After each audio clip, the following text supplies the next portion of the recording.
Hello everyone, this is B. Harper from supermarcy.com and welcome back to another audio review. Today I'm going to be looking at Alien 3, directed by David Fincher. It's made in 1993 and starring Sigourney Weaver, Lance Henriksen and Charles Dance. So, as from many of you may know, Alien 3 had quite the interesting making of stage. That is to say, the script wasn't completed.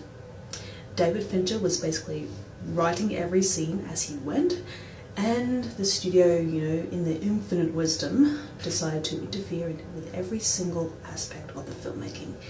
In other words, it was a clusterfuck. And David Fincher has since gone to disown the movie because of his really troublesome time spent on it.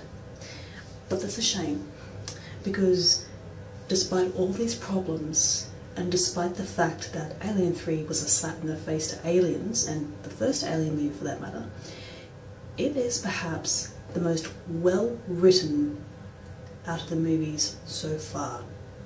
What do I mean by that? When you look at Alien and Aliens, they're very straightforward. You have an alien creature hunting down a bunch of people, and although Aliens had quite a few great themes going on underneath it, the very basic story was just that. It was basic. There was no sort of academic or in-depth analysis of the film and of the characters and everything like that. Alien 3 changed that.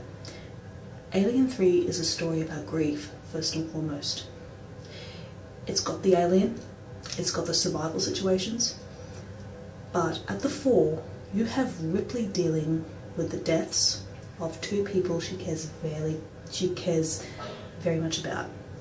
Newt and Hicks, who were killed off in like the first 5 minutes of the movie, or not even 5 minutes, like you see them being killed off in like the opening credits, for crying out loud.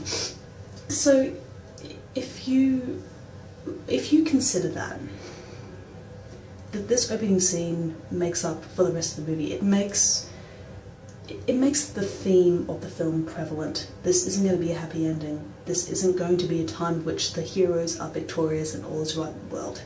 It's not. As we have all felt, grief can take various forms. It can be resolved in due time, or it can be something that you constantly hang on to.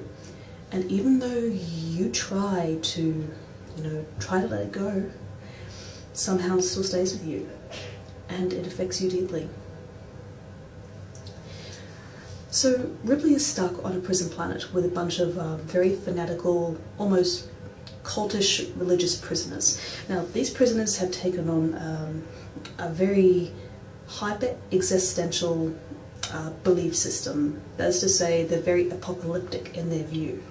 So when Ripley comes onto their planet and she's taken into the prison for care, like when her ship crashes, that throws the equilibrium into disarray. That really does disrupt the status quo. And Ripley soon finds herself not just dealing with all these very dangerous men. She's the only woman on this planet, by the way. She's coming to grips with the fact that she has been impregnated by a facehugger. And the creature that's within her is an alien queen. So Ripley is coming to terms with not only the deaths of Newt and Hicks, not only because of the male prisoners who may threaten to rape or kill her at any time, but also the fact that she is going to die. It's a very cheerful little movie, isn't it? But I feel that the pros of the film really do outweigh the cons that come with it. For example, as I mentioned, it is a story about grief, and grief is a universal sort of theme. If a film is halfway respectable to exploring this emotion, to me, it automatically gives it a sense of credence. Now, the extreme philosophy shared by the prisoners, it's a very well, as I said, is existential. Nothing means anything in the end. You're here, you suffer, you die. And your presence in the world is completely inconsequential to the grand scheme of things. So, in a sense, these guys are pretty much marking themselves for death. They've pretty much lost faith in everything that they had. The only thing they have now is this new faith that they have come to assemble, and that is nothing matters. It's a very depressing thought. But also, on the flip side of that, life is the struggle of finding hope in misery. Now, of course, people's senses of misery tend to vary personally, but even in our darkest moments, we try to find a way to dig ourselves out of a mire. Even if we don't succeed in the end, what matters is that we try. And to me, trying is better than doing absolutely nothing at all and just, laying back and, wait for whatever terrible thing you anticipate to come to you. You got to go down with a fight. Freedom from burden through sacrifice is another sort of interesting idea, because Ripley knows that if she lets this infant inside of her live, it's going to cause further misery. It is going to cause the very same trauma she had to endure, in the previous films. And Ripley is a selfless individual. She isn't perfect, she isn't a saint, but to her core, she is a good person. And she doesn't want the xenomorphs to continue their reign of terror. So she feels to take out the Queen would be a massive blow to the species. And look, great performances. That everybody in this movie is great. Like, Sigourney Weaver really does run the gamut in this movie. She's always been a marvellous actress, but I feel Alien 3 is some of her best work. And what's a real tragedy about this is that, David Fincher isn't willing to, take up the reins and, forgive himself for what's happened. Like, he's still holding a grudge against this movie, and I can't understand why. I mean, yeah, he was obviously upset about it within the first couple of months or couple of years since it was released, but given how much admiration and kudos and praise this film has garnered, since its release, well, here's the thing. This movie was not the smash hit everybody was wanting, right? Because they were probably expecting something more along the lines of Aliens. Then David Fincher came along, basically slapped everyone across the face with it. But yeah, I still feel that the actors in this movie do a fantastic job. Lance Henriksen is only in the film for about 10 or so minutes, and he plays the very decommissioned and very busted up Bishop android from the secondary movie. And when he, in his what essentially is a exposition piece, he's talking about what happened on the ship, and what happened to Newt and to Hicks and everything like that. He does a really good job at getting across the true tragedy out of all of this. And when he finally implores Ripley to, shut him down for good, it really is heartbreaking, because she risked, quite a lot to get him working again. And when he says, Ripley, please let me be, it is really sad.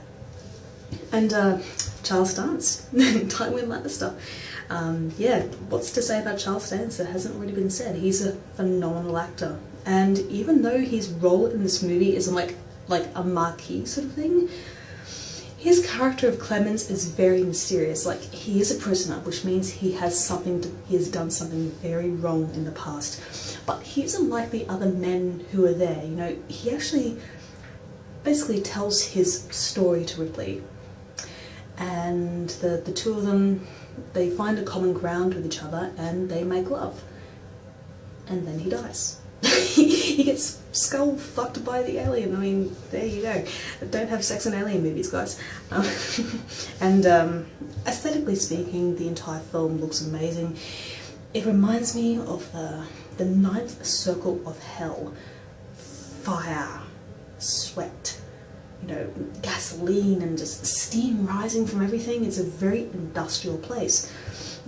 And it's, in a sense, it's kind of like a Dante Alighieri's sort of divine comedy sort of thing. It's a very beautiful looking set, but at the same time, it's just one of the worst places you can possibly be.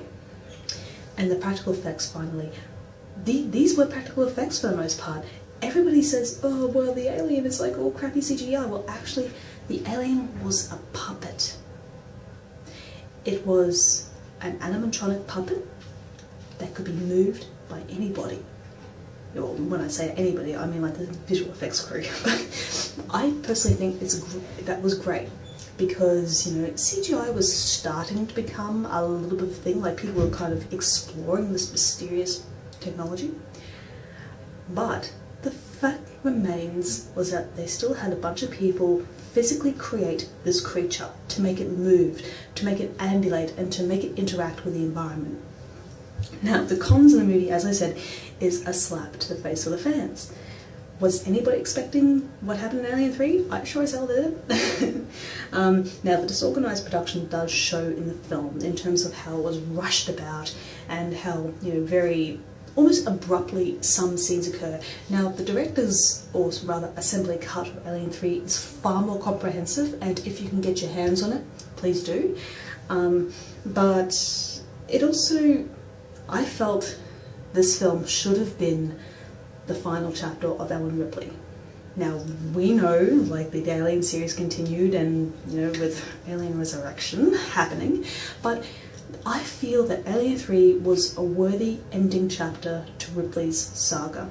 She had been through so much, and she finally felt a sense of closure and satisfaction at the end, even it was at the expense of her own life. But by that point, after all that's happened and how much effort she's put into staying alive and trying to save the others, it didn't really work out. And, you know, you gotta roll with the punches, and sometimes you gotta be kicked to the ground before you can finally find that sense of satisfaction. And yeah, it is a very sad movie, and it's not what anybody to begin with was expecting. Now, over time, it has garnered quite a lot of praise and everything, and I'm one of the people who will say without shame that Alien 3 is a very good movie. It is a well-written film, it's an excellent character study, and I feel if David Fincher is able to forgive himself, it'd be a great sort of re-addition to his film resume. So I give Alien 3 a 4 out of 5. I may not have necessarily liked it as much as Aliens, but in terms of, you know, as an overall story and as something completely different, it succeeds. It invests you, it makes you care. And if you were one of those people who hated the movie because of what it did, you know, congratulations, you have a heart. Okay, you understand what this movie is about. And you know what, that's the highest compliment I feel I can give this film. If it can make you feel, if it can make you feel angry and sad and upset, it's done its task. And that to me is very, very admirable. Okay guys, thank you so much for listening, and as always, take care of yourselves and each other, and I'll see you again.